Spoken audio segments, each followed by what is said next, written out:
Well, all right, coming up next in the Decibel Diaries, I'm going to talk with Kasim Sulton, singer and bassist for Todd Rundgren's Utopia and many other groups. Plus, later on, I've got a birthday tribute to Brad Whitford of Aerosmith.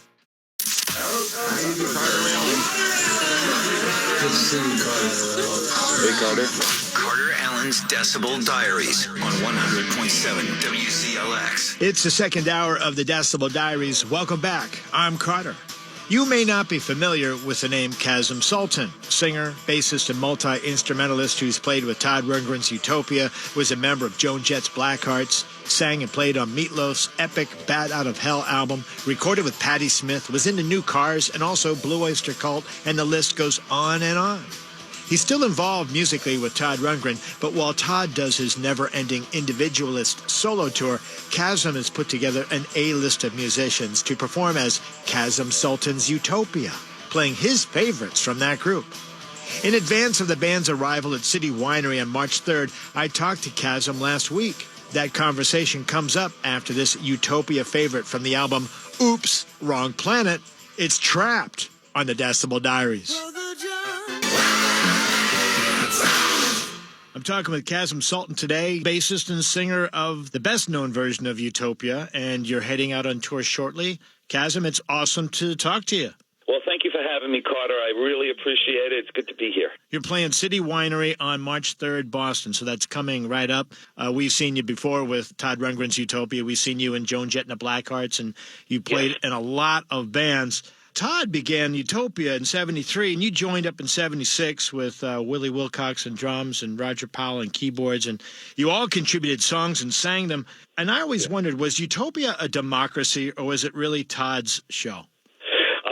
When I first joined the band, it was really Todd's band, and there were a series of happy accidents, I guess, or just coming to terms with four really great musicians in one band. It turned into a democracy about 2.5 to 3 years after I joined, and for, I guess, starting with Adventures in Utopia, that record, which was the biggest record that Utopia had, that was really the four of us contributing equally to make a record and to try to figure out what best way that the band wanted to go, what direction we were going in. So yeah, it was a democracy. That says a lot about Todd, because it was his show, and he gave up control really because he was enjoying himself, obviously. Yeah, I think that well, first of all, Todd's career was so long and so successful prior to and during that entire Utopia run that I was in the band for about 10 years. Yeah. So he had other outlets to explore what he wanted to do in terms of his solo work. The band was really harkening back to his band days, and I think that he really enjoyed being in a four-piece band that everybody had an equal say in what we were doing. Close your eyes and become a fly on the wall. We promise no swatting. It's Carter Allen's Decibel Diaries on 100.7 WZLX. You're listening to the Decibel Diaries of WZLX, and Utopia there with Love in Action. And after that, Set Me Free from the same band 2 years later in 1979. I'm Carter Allen, and I'm talking with Kasim Sulton of Utopia in the Decibel Diaries. When Utopia started off, it was very complicated musically, a lot of progressive stuff going on. But then, you mentioned the Adventures in Utopia album, and you wrote the band's biggest hit, Set Me Free, on that album, which was also a dance hit. Was that perfectly natural, or was it a little weird for the band for that to happen? It was a little weird because we hadn't had that kind of success prior to that record. But yeah, I mean, I remember we were on tour, and we were in Chicago, and I'm in my hotel room in Chicago, and I'm getting ready to leave, and I had the television on. I just so happened to have Dick Clark's American Bandstand on. All of a sudden, I hear on the television, "Set Me Free," and I'm like, wait a second. I had American Bandstand on. They're playing Set Me Free on American Bandstand. How cool is that? It's very cool. The band kind of went with a commercial thing in a way. You did Deface the Music, which was Utopia's tribute to the Beatles, which kind of shot holes in any ultra-serious image people might have had of Utopia. You guys are just totally having fun on that project. We wanted to tip our our hat to the band that started everything for us as individual musicians. You know, I mean, that's the reason why I became a musician was because I saw the Beatles on Ed Sullivan in 1964. This month, in February of 1964, and that cinched it for me. I knew what I wanted to do with the rest of my life. So I think that To Face the Music was a nod to that era, and it was our way of saying thank you to that band who just basically, you know, changed the world. These are not the diaries of a madman, just a musically obsessive maniac. Carter Allen's Decibel Diaries on 100.7 WZLX.